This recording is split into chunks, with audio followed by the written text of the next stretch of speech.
사람의 대운은 10년마다 바뀌게 됩니다. 또 찾아오는 대운의 시기가 저마다 다른데요. 대운이 바뀌기 직전 1년에서 2년 사이, 이 시점에는 하나같이 약속이나 한 것처럼 공통된 현상을 겪게 됩니다. 다음 대운의 징조 5가지 중 본인에게 해당되는 징조를 체크해 보시기 바랍니다. 첫째, 내 주변 환경들이 바뀝니다. 둘째, 인생 최대의 고통이 찾아옵니다. 셋째, 내 주변 인맥들이 바뀝니다. 넷째, 얼굴색이 환해집니다. 다섯째, 기존의 내 가치관이 바뀌기 시작합니다. 이처럼 대운은 예고 없이 찾아오지 않습니다. 몸과 마음, 환경의 변화를 통해 우리에게 사인을 주는데요. 물론 좋은 운이 왔는데도 그 운이 온 줄 모르고 놓치시는 분들이 의외로 많습니다. 그래서 오늘은 살면서 반드시 알아차려야 될 대운이 들어오는 징조 10가지에 대해 알려드리겠습니다. 오늘의 영상 끝까지 시청하셔서 대운을 놓치시는 일이 없길 바랍니다. 첫 번째는 내 주변 인맥들이 바뀌기 시작합니다. 지인이 됐든 아는 사람이 됐든 친구가 됐든 대운이 들어올 때는 만남이 싫어집니다. 즉 득이 안 생기는 쓸데없는 시간이라고 생각이 들어서 필요 이상의 시간 낭비를 안 하려고 합니다. 큰 의미 없는 담소를 나눴던 사람들과의 만남이 점점 줄어들기 시작하면서 그런 사람들이 정리가 됩니다. 반면 오랜 인연이 끊어지고 새로운 인연들이 생겨납니다. 내 운의 흐름이 바뀌면 자연스레 만나게 되는 사람들이 바뀝니다. 예전에 스쳐 지나갔던 인연이 우연히 다시 되풀이 될 수도 있고 새롭고 낯선 사람을 만날 수도 있습니다. 두 번째는 주변 환경이 바뀝니다. 나를 둘러싼 환경이 자의반 타의반으로 변화할 수밖에 없는 상황이 만들어지게 됩니다. 내가 원했든 원하지 않았든 상관이 없습니다. 이직이나 취직으로 인한 직업적 변화, 또 이사를 하는 등 주거 변동이 생깁니다. 자동적으로 살림살이를 자꾸 만지게 되면 물론 내내 잘 살다가 갑자기 집 인테리어를 새로 하거나 배치를 바꾸게 됩니다. 이렇게 기회 순환이 생겨나고 주변은 정리정돈이 되어서 일석이조의 좋은 효과를 볼 수 있습니다. 세 번째는 얼굴색이 바뀝니다. 안 좋은 일이 생기면 표시가 나듯이 좋은 일도 얼굴에 표시가 나기 마련인데요. 대운이 들어올 때는 얼굴색이 환하게 바뀌게 됩니다.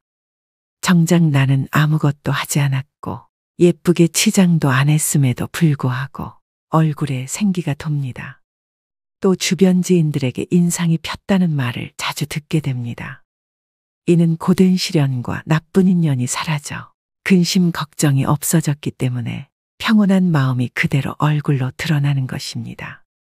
반대로 일이 안 풀리고 힘들게 되면 얼굴이 새카매집니다.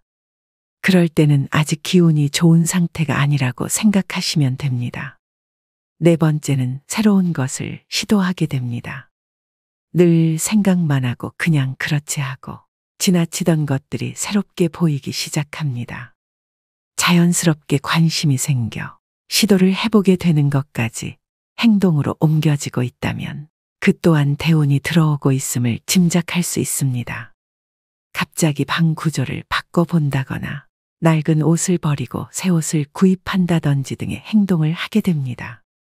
나에게 익숙해진 것들을 버리고 정리한다는 것은 여간 쉬운 일이 아닙니다. 새로운 시작을 두려워하지 않는다는 것 자체가 좋은 대운의 기운이 느껴지는 대목입니다. 다섯 번째는 성격이나 말투가 바뀝니다. 작은 일에도 화를 버럭 내고 예민하고 까칠했던 사람이라도 대운이 들어올 때쯤엔 성격이 굉장히 너그러워지고 온화하게 바뀝니다. 말투 자체에도 여유로움과 따뜻함이 넘치게 되는데요. 이유 없이 마음이 편해지기 때문입니다. 좋은 운이 들어오기 시작하면 근심 걱정이 사라지고 마음에 여유가 생겨 느긋해집니다. 여섯 번째는 인생 최대의 고통이 찾아옵니다.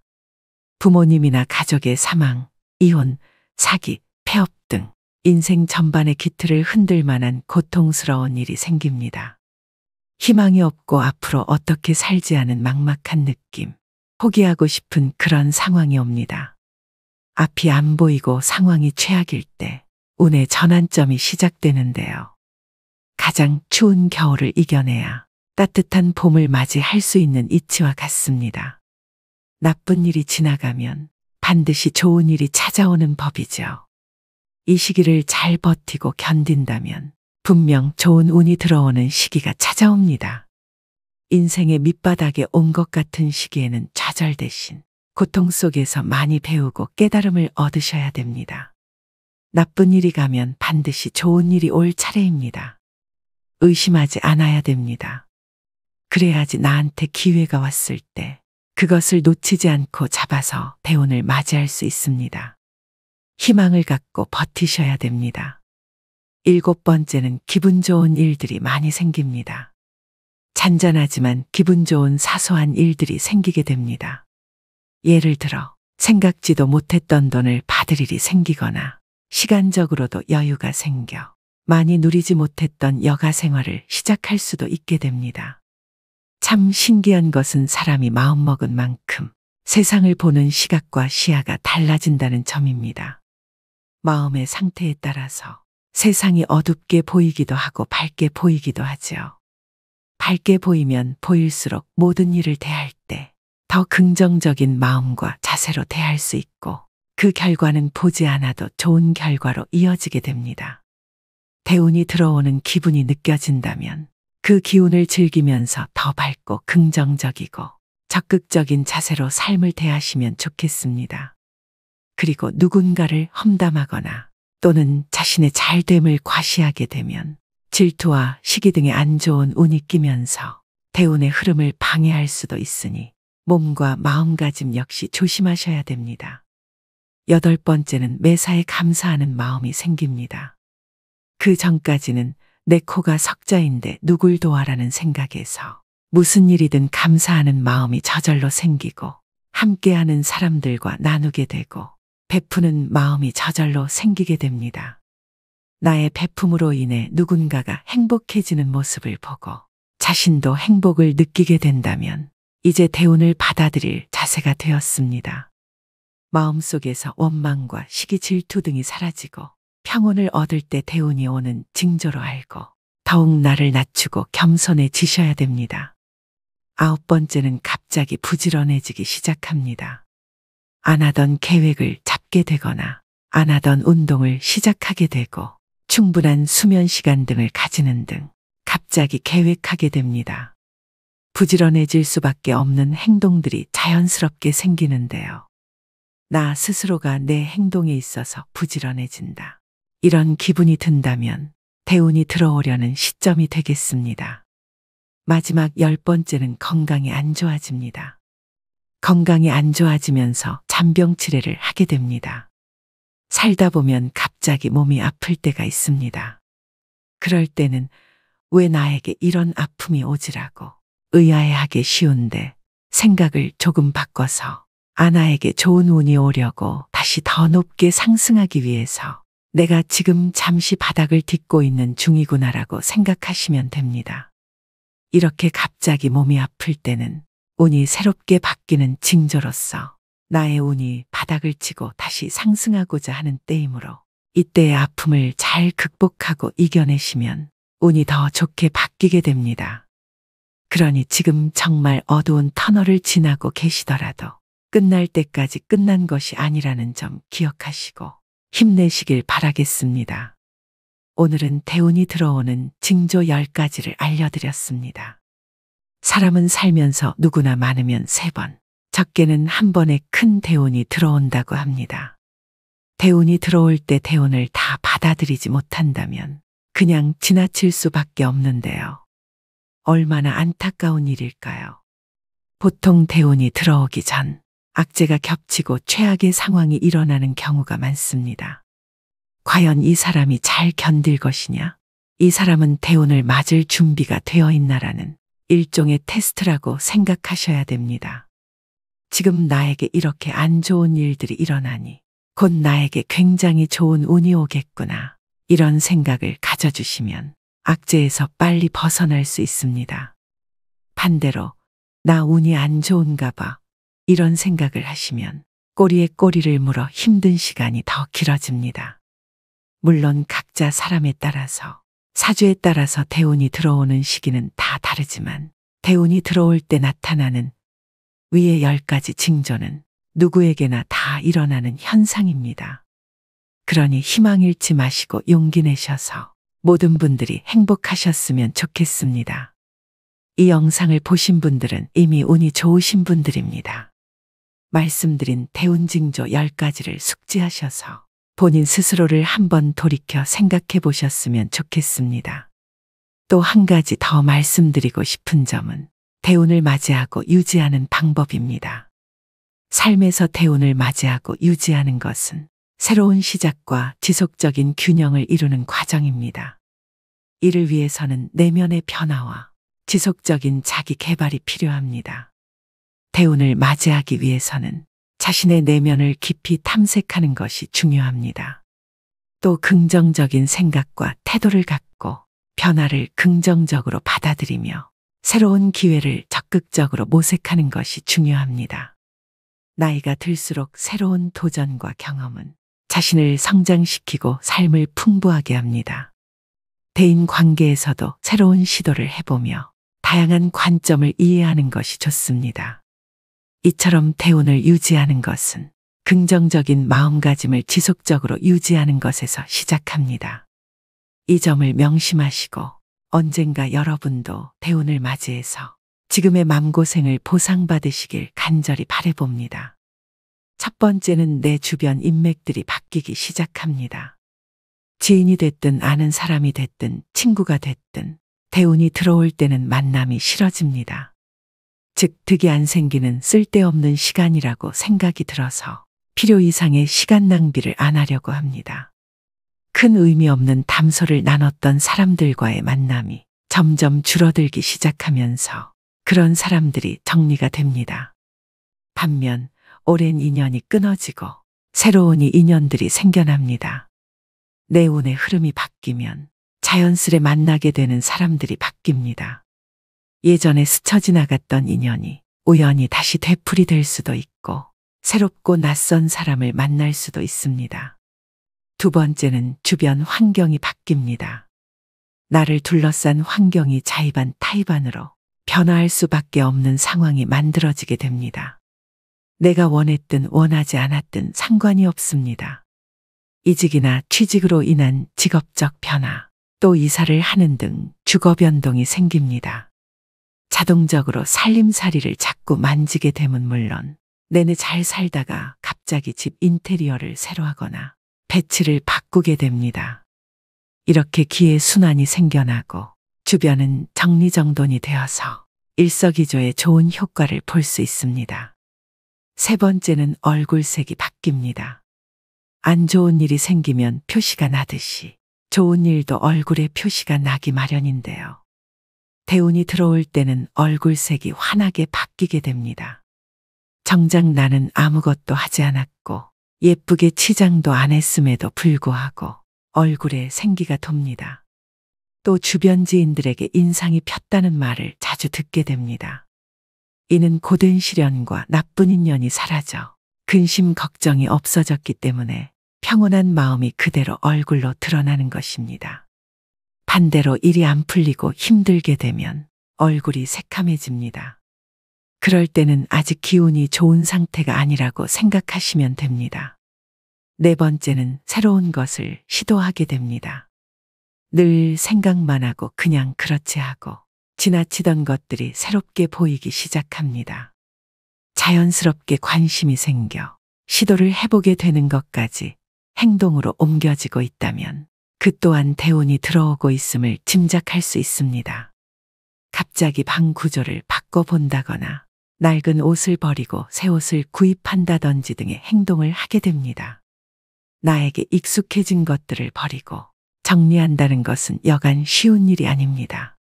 새로운 시작을 두려워하지 않는다는 것 자체가 좋은 대운의 기운이 느껴지는 대목입니다. 다섯 번째는 성격이나 말투가 바뀝니다.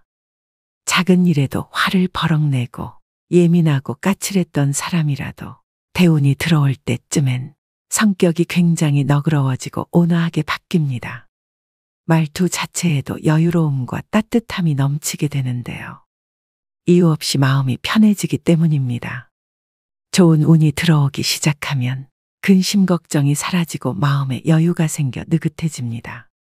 6번째는 인생 최대의 고통이 찾아옵니다. 부모님이나 가족의 사망, 이혼, 사기, 폐업 등 인생 전반의 기틀을 흔들 만한 고통스러운 일이 생깁니다. 희망이 없고 앞으로 어떻게 살지 하는 막막한 느낌, 포기하고 싶은 그런 상황이 옵니다. 앞이 안 보이고 상황이 최악일 때 운의 전환점이 시작되는데요. 가장 추운 겨울을 이겨내야 따뜻한 봄을 맞이할 수 있는 이치와 같습니다. 나쁜 일이 지나가면 반드시 좋은 일이 찾아오는 법이죠. 이 시기를 잘 버티고 견딘다면 분명 좋은 운이 들어오는 시기가 찾아옵니다. 인생의 밑바닥에 온 것 같은 시기에는 좌절 대신 고통 속에서 많이 배우고 깨달음을 얻으셔야 됩니다. 나쁜 일이 가면 반드시 좋은 일이 올 차례입니다. 의심하지 않아야 됩니다. 그래야지 나한테 기회가 왔을 때 그것을 놓치지 않고 잡아서 대운을 맞이할 수 있습니다. 희망을 갖고 버티셔야 됩니다. 7번째는 기분 좋은 일들이 많이 생깁니다. 잔잔하지만 기분 좋은 사소한 일들이 생기게 됩니다. 예를 들어 생각지도 못했던 돈을 받을 일이 생기거나 시간적으로도 여유가 생겨 많이 누리지 못했던 여가 생활을 시작할 수도 있게 됩니다. 참 신기한 것은 사람이 마음먹은 만큼 세상을 보는 시각과 시야가 달라진다는 점입니다. 마음의 상태에 따라서 세상이 어둡게 보이기도 하고 밝게 보이기도 하죠. 밝게 보이면 보일수록 모든 일을 대할 때 더 긍정적인 마음과 자세로 대할 수 있고 그 결과는 보지 않아도 좋은 결과로 이어지게 됩니다. 대운이 들어오는 기분이 느껴진다면 그 기운을 즐기면서 더 밝고 긍정적이고 적극적인 자세로 삶을 대하시면 좋겠습니다. 그리고 누군가를 험담하거나 또는 자신의 잘됨을 과시하게 되면 질투와 시기 등의 안 좋은 운이 끼면서 대운의 흐름을 방해할 수도 있으니 몸과 마음가짐 역시 조심하셔야 됩니다. 8번째는 매사에 감사하는 마음이 생깁니다. 그 전까지는 내 코가 석자인데 누굴 도와라는 생각에서 무슨 일이든 감사하는 마음이 저절로 생기고 함께하는 사람들과 나누게 되고 베푸는 마음이 저절로 생기게 됩니다. 나의 베품으로 인해 누군가가 행복해지는 모습을 보고 자신도 행복을 느끼게 된다면 이제 대운을 받아들일 자세가 되었습니다. 마음속에서 원망과 시기 질투 등이 사라지고 평온을 얻을 때 대운이 오는 징조로 알고 더욱 나를 낮추고 겸손해지셔야 됩니다. 9번째는 갑자기 부지런해지기 시작합니다. 안 하던 계획을 잡게 되거나 안 하던 운동을 시작하게 되고 충분한 수면 시간 등을 가지는 등 갑자기 계획하게 됩니다. 부지런해질 수밖에 없는 행동들이 자연스럽게 생기는데요. 나 스스로가 내 행동에 있어서 부지런해진다. 이런 기분이 든다면 대운이 들어오려는 시점이 되겠습니다. 마지막 10번째는 건강이 안 좋아집니다.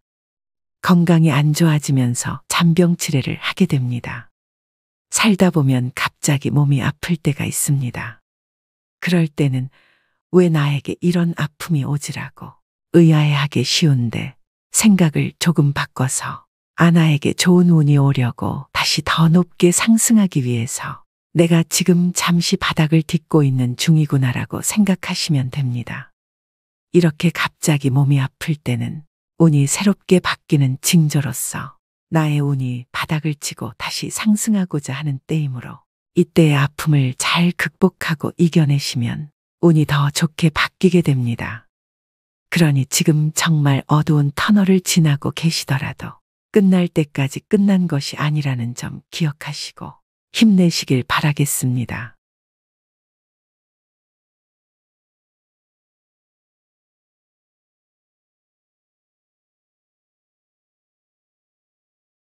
누구나 다 늙고 병들어 생을 마감합니다. 그 변하지 않는 사실 앞에 숙연한 마음이 들기도 조금씩 노쇠해지는 부모님 모습을 보며 자신의 미래를 떠올려 보기도 하는데요. 최근 한국의 고령화 문제가 심각한 가운데 이와 동시에 노인성 질환으로 고통받고 있는 고령층 또 독거노인의 수 역시 증가하고 있습니다. 이 중에는 혼자 사시는 제 친정엄마도 계십니다. 지난 12월 건강하셨던 어머니가 갑자기 혼자 앉지도 서지도 못하셨을 때의 일입니다. 한 달 가까운 입원 생활이 이어지며 돌봄에 관해 생각하게 되었는데요. 일과 살림을 병행하며 혼자 계신 어머니를 보살피기가 쉽지 않았기 때문입니다. 정부의 어르신 돌봄 사업을 알아보기 시작했던 것도 그때부터였습니다. 혼자 사시는 부모님이 계시다면 누구라도 같은 입장이었을지 모르겠습니다. 어머니가 다치시기 전까지 돌봄은 나와 무관한 단어인 줄 알았습니다. 나이가 들면서 그게 아니란 걸 절실히 깨닫고 있는데요. 우리는 모두 유한한 존재이고 탄생에서 장래에 이르기까지 돌봄이 필요하다고 해도 과언이 아닙니다. 즉, 엄마의 자궁에서 돌봄을 받는 태아부터 병들어 죽어가는 노인까지 돌봄이 필요하지요. 지금도 주변의 많은 사람들에게는 나이든 부모의 돌봄 문제가 현실로 닥치고 있는데요.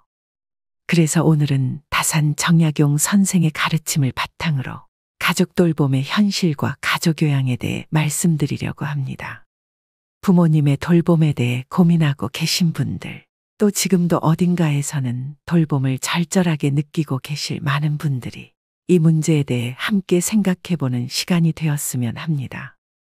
80대 노부부의 이야기를 담은 영화 아무르에도 노인 돌봄에 관한 문제가 등장합니다. 평온한 노년을 보내던 어느 날 아침, 부인 안느가 의식을 잃고 병원에 실려가지만 반신불수가 되어 돌아오는데요. 영화는 이 순간부터 늙고 병든 부인을 돌보는 늙은 남편 조르주의 애틋한 돌봄에 집중합니다. 조르주는 병원을 보내지 말아달라는 부인의 부탁을 거절하지 못합니다. 이후 침대에 누워있는 아내의 수족이 되어 간병을 이어갑니다. 하지만 시간이 지나 배변을 가리지 못하자 극진한 보살핌도 한계를 느끼기 시작하는데요. 한 번씩 부모님 댁을 방문한 딸은 늙고 병들어 꼼짝도 못하는 엄마와 병간호에 지쳐가는 아버지를 바라보며 눈물을 흘립니다. 이처럼 경제 여건이 좋지 않은 자녀가 부모의 노년을 돌보지 못하는 것은 프랑스도 다르지 않았습니다. 내 몸이 상하는 건 괜찮아요. 아픈 사람이 불쌍하잖아요. 내 핏줄인데 힘들어도 끝까지 돌봐야죠. 이처럼 질병과 싸우는 고령 환자를 가족이 직접 돌보는 사례가 줄지 않고 있습니다. 환자 가족의 부담을 덜기 위해 국가는 장기요양 서비스 등 대책을 마련했지만 여전히 가족 구성원의 돌봄 의존도가 더 높은 것으로 나타났는데요. 한국보건사회연구원이 조사한 자료에 따르면 노인장기요양보험 제도를 도입한 2008년부터 2020년까지 가족 구성원이 직접 환자를 돌보는 비율이 80%대를 유지하고 있습니다. 2008년 87.8%, 2014년 91.9%, 2020년 87.4%의 환자가 가족 구성원에게 돌봄을 받고 있습니다. 이처럼 여전히 우리나라의 효도 사상은 모든 덕목 가운데 가장 중요하고 기본적인 덕목으로 생각되어지는 것 같습니다. 이는 효도는 가장 큰 덕이라는 다산 정약용의 가르침에서도 강조되고 있습니다. 정약용 선생은 유배지에서 아들에게 몰락한 집안에서 살아가기 위해서 배워야 할 것과 사람들과 살아갈 때 반드시 지켜야 할 것들을 편지로 보냈습니다. 친구를 사귈 때 반드시 멀리해야 할 세 종류의 사람 중 불효자를 사귀지 말아야 한다고 하는데요. 이 늙은 아비가 세상살이를 오래 경험하였고 또 어렵고 험난한 일을 고루 겪어보아서 사람들의 심리를 두루 알게 되었는데 무릇 천륜의 야박한 사람은 가까이에서는 안 되고 믿을 수도 없다. 대개 온 세상에서 깊은 은혜와 두터운 의리는 부모 형제보다 더한 것이 없는데 부모 형제를 그처럼 가볍게 버리는 사람이 벗들에게 어떠하리.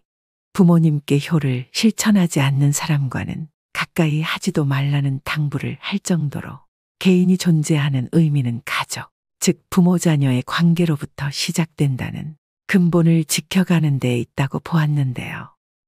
그 근본을 잃는 것은 삶의 의미를 잃는 것이라 여겼습니다. 부모에게는 효도를, 부부간에는 화순을, 형제간에는 우애를 지키도록 했으며 자식된 자는 끊임없이 군자의 삶을 살도록 노력할 것을 강조했습니다. 부모님은 한 사람의 삶에서 중요한 인물이고 종종 그들의 양육에 책임이 있다. 감사와 존경의 표시로 부모님을 섬기고 돌보는 것은 중요하다. 이처럼 다산 정약용은 가족은 나를 키워주고 내게 뜻을 전해주는 나의 뿌리이며 이는 가족이 서로에게 어떻게 중요한 존재인지를 강조하고 있습니다. 최근 연구에 의하면 청소년이나 부모가 가장 행복할 때는 모두 가정이 화목할 때인 것으로 나타났습니다. 또 정약용 선생은 가족 간의 신뢰, 이해, 인정과 존중을 행복한 가족이 되기 위한 질적 조건으로 보고 있습니다. 이처럼 늙고 아픈 부모와 배우자를 남의 손에 맡기지 못하는 가족들이 가족 돌봄을 선택하고 있는 것은 정약용 선생의 가르침의 이치와 깊은 연관성이 있는 부분인 것 같은데요. 한국의 전통적인 돌봄 문화 특성에 따라 가족 돌봄은 앞으로도 지속될 가능성이 있습니다. 하지만 가족 돌봄 비율이 높은 만큼 그에 따른 문제도 심각한 것이 현실입니다. 경제활동 참여율이 높아지면서 노인 돌봄이 가족 구성원들에게 큰 스트레스 요인으로 자리 잡고 있습니다. 최근 노인이 노인을 간병한다는 의미의 노노간병이 많아지면서 이와 관련한 가슴 아픈 뉴스 또한 종종 접하게 됩니다. 2019년 부산에서 일어난 사건입니다. 무척 사이가 좋았던 79세 동갑내기 부부였는데 할아버지가 정년 퇴직할 무렵 할머니가 심장 판막증을 앓게 되고 판막 이식 수술 후 할머니의 건강은 급속하게 나빠졌습니다. 그러던 중 아내는 담도암 판정을 받았고 할머니의 고통은 점점 더 깊어갔습니다.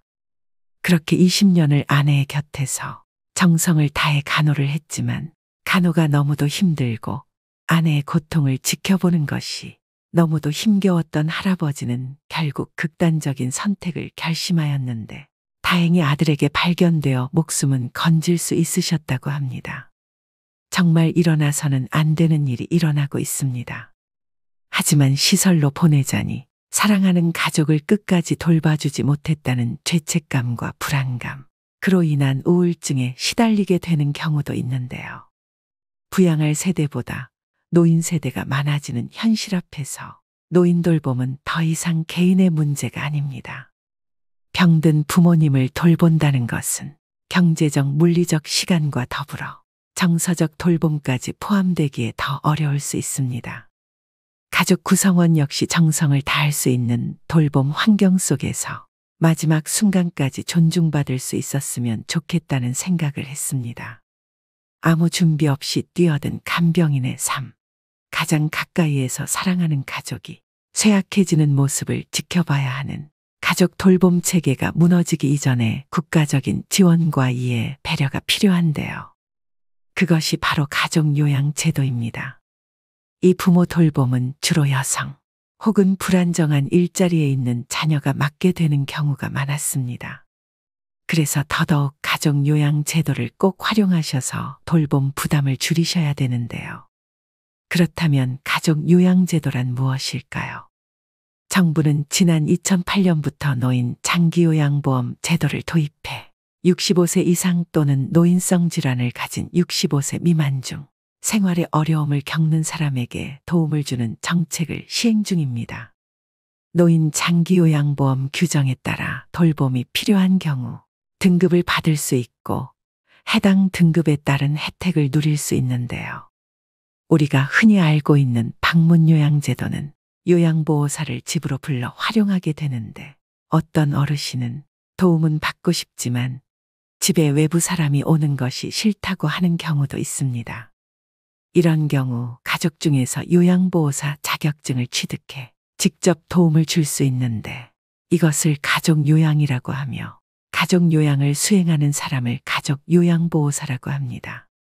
가족 요양보호사는 노인 장기요양보험에서 책정한 요양보호사 급여를 받을 수 있게 되는데요.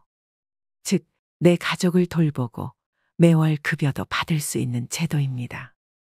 쉽게 말하면 원래 내가 당연히 돌봐야 할 가족을 정부의 지원금을 받으며 간병하는 개념으로 가족 간병의 경우라면 이용하지 않을 이유가 없는 제도이기 때문에 급여를 받으면서 가족을 돌보시기를 권해드립니다. 그럼 가족 요양급여를 받기 위해서는 어떤 조건을 만족해야 될까요? 먼저 도움을 받는 가족이 등급 판정을 받아야 합니다. 장기요양 등급 대상자는 65세 이상 일상생활이 어려운 어르신 또는 65세 미만의 노인성 질환을 앓고 있는 분입니다. 또 대상자의 직계 가족 중 요양보호사 자격증을 갖춘 사람이 아픈 가족을 직접 돌봐야 합니다. 마지막 조건은 요양보호사가 다른 직장을 다닐 경우엔 한 달에 160시간 미만으로 근무해야 됩니다. 가족요양보호 근무 시간은 크게 두 가지 형태로 나뉘는데요. 첫 번째는 하루에 60분씩 총 20일 근무하는 형태이며 두 번째는 하루에 90분씩 총 31일 근무하는 형태입니다. 비용은 일반적으로 정부 지원금 85%에 본인 부담금 15%이지만 차상위 계층의 경우 본인 부담금이 6%에서 9%, 기초생활수급자는 100% 정부 지원금이 나오게 됩니다. 가족요양급여를 받기 위해서는 먼저 방문요양센터에 등록하여 가족요양보호사로 활동해야 되는데요. 그 후 국민건강보험공단은 방문요양보호센터에 월급을 지급하고 센터에서는 가족요양보호사에게 월급을 지급하게 됩니다. 즉 국가에서 가족요양급여를 주지만 제도적으로 중간자인 방문요양센터가 필요합니다.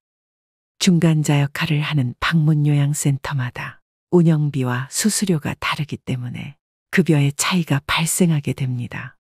즉 센터의 재량에 따라 시급이 책정되므로 센터별로 차이가 있다는 점을 유념하셔야 됩니다. 그렇기 때문에 방문요양센터를 잘 선정하는 것은 매우 중요한데요. 때문에 방문요양센터를 선정하실 때 반드시 주의해야 하는 사항들이 있습니다. 첫째, 전국 최고 수준의 시급을 지급하는 센터인지를 확인해야 합니다.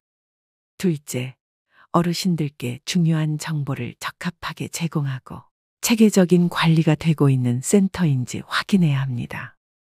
셋째, 믿고 신뢰할 수 있는 기업인지 확인해야 합니다. 지금부터 집중해 주시길 바랍니다. 이 모든 조건들을 가지고 있고 현재 전국에서 가족요양 최고급여를 지급하고 있는 케어링이라는 센터를 소개해 드리겠습니다. 케어링은 가족요양과 방문요양, 주간보호 등을 제공하는 대한민국 1등 요양서비스 기업으로 현재 1만 명 이상의 보호자와 어르신이 선택한 업체입니다. 현재 장민호와 정동원이 모델로 있는 대형 브랜드이고 2년 연속 소비자 만족지수 1위인 방문요양센터인데요. 또 앞서 말씀드렸듯이 전국에서 가장 높은 시급을 지급하고 있는 기업이자 보건복지부 예비 사회적 기업으로 투명하고 믿을 수 있는 곳입니다. 제일 궁금해하실 케어링의 가족요양급여는 하루 90분 기준 월 최대 116만 원, 60분 기준 월 최대 65만 원을 지급해드리고 있습니다. 현재 케어링에는 1만 명에 이르는 가족요양보호사가 활동하고 있는데요. 제 주변 지인들 중 가족요양을 하고 있는 지인들도 최근 케어링으로 방문요양센터를 대부분 옮겼을 만큼 신뢰할 수 있는 센터라고 자신있게 말씀드릴 수 있습니다. 대부분의 어르신들이 이런 국가적인 제도를 신청하려고 할 때 제일 많이 겪는 어려움은 신청 방법의 복잡함인데요. 노인장기보험제도를 확인하려고 여러 복지기관 홈페이지에 들어가서 직접 확인해 보려 하면 어떻게 신청해야 하는지, 막막하기만 하고 어렵게 느끼십니다. 또 요양보호사 자격증 취득을 위해 국비 지원은 어떻게 받는 것인지 어려움을 느끼실 수 있지만 번거롭고 힘들게 알아보시지 마시고 이 모든 과정을 케어링을 통해 한 번에 해결하실 수 있습니다. 요양 서비스에 관련해서라면 케어링이 성심성의를 다해 항상 친절하게 응대해 드립니다. 그렇다면 어떻게 이렇게 좋은 급여와 복지가 가능한지 궁금하신 분들도 계실 겁니다. 가족요양급여를 받으며 돌봄을 하시다가 그만두셔야 되는 상황이 올 수도 있습니다. 이때 케어링은 많은 경력의 베테랑 분들이 가족 돌봄 그 이상의 소임을 하시게 됩니다. 또 케어링은 100% 본사 직영 운영으로 요양보호사분들을 관리하고 교육합니다. 이것은 가족요양에 최선을 다할 수 있게 하는 원동력이기도 합니다. 또 케어링은 매년 요양보호사들의 처우 개선을 위해 다방면으로 힘쓰고 있는데요. 이는 가족요양보호사분들을 포함한 요양보호사들의 돌봄의 질로 이어지기 때문입니다. 즉, 전국 최고급여와 복지, 그리고 좋은 서비스를 제공하는 선생님들의 노력이 선순환 구조를 이루면서 국내 1위의 혜택이 가능한 것이죠. 부모를 모시고 살고 있거나 매일 방문해 돌봐야 하는 환경이라면 가족요양 제도를 생각하시는 분들이 많으실 겁니다. 가족요양보호사로 등록해 부모를 돌보다가 사정이 여의치 않으면 언제든지 일반 요양 일수를 늘리거나 일반 요양으로 바꿀 수 있다는 장점이 있으니 전국 최고 급여와 복지를 갖추고 있는 대한민국 1위 브랜드 케어링으로 가족요양 제도를 고려해 보시는 것은 어떨까요? 케어링 문의 전화는 152-6585로 주시면 친절한 상담으로 응대해 드립니다. 오늘의 영상 어떠셨나요? 노후와 직결되는 가족요양 제도에 대해 설명해 드렸습니다. 지금 이 순간에도 가족요양을 부담하시면서 오롯이 자식된 도리로 당연하게 부모님을 직접 케어하시는 분들도, 또 본업과 병행하시느라 몸과 마음이 지친 분들도 계실 겁니다. 이런 어려운 상황에서도 내 가족의 돌봄은 내가 해야지라고 생각하시는 효자분들이 아직도 곳곳에서 많이 보이는데요. 외국 사람들이 우리나라에 와서 제일 부러워하는 것은 김치와 불고기도 파란 가을 하늘도 고궁과 민속촌도 아니라고 합니다. 그건 바로 노인을 공경하는 미풍양속이라고 하는데요. 특히 자식들이 부모를 한 집에 모시고 함께 사는 것, 서양 사람들은 그것이 그렇게도 부럽다고 합니다. 하얀 머리의 노인이 손자와 더불어 어르고 집에서 잔일을 거들며 생활에 있어서 한 중요 멤버가 되어 움직이는 것, 그것이 바로 동서고금을 막론하고 노인들이 바라는 진정한 행복이라는 주장입니다. 젊은이들이 노인에게 자리를 양보하는 것은 누가 해라 마라 해서 하는 것도 아니고 법에 규정되어 있는 것도 아니고 그냥 마음 깊은 곳에 자리 잡은 인간의 원초적 정에서 비롯되는 것입니다. 더욱이 나를 낳아준 부모와 그 부모 밑에서 20여 년을 자라는 자녀는 다를 것입니다. 그런 이유로 노년 세대를 대하는 신세대의 태도와 행동은 각별해야 된다고 생각하는데요. 이처럼 지금은 부모나 가족들의 돌봄으로 여러 고민을 겪고 계시더라도 나의 이 고생은 후에 반드시 복으로 돌아올 것입니다.